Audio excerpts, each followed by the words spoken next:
नमस्कार, मी कीर्ती गायकवाड। स्वागत आहे आपलं आय न्यूज 28 मध्ये। चला तर मग जाणून घेऊयात महाराष्ट्रातल्या ताज्या घडामोडी। मोखाडा तालुक्यामध्ये जागतिक आदिवासी दिन जल्लोषात साजरा। कोणतेही भेदभाव न ठेवता सर्व पक्षीयांनी मिरवणुकीत लावली हजेरी।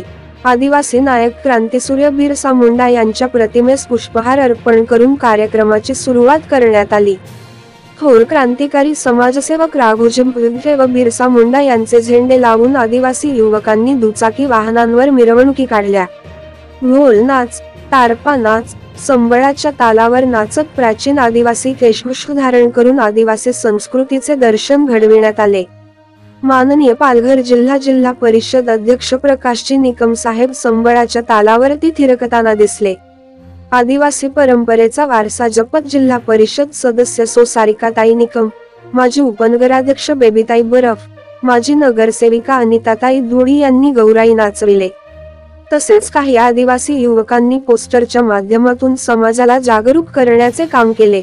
शाळकरी विद्यार्थिनींनी ग्रामीण वेशभूषा धारण करून घुंगरू काठी सोबत तारपा नृत्य सादर केले। जहांगीर शेख सोबत मोखाडा प्रतिनिधी अनवर कुरेशी यांची रिपोर्ट।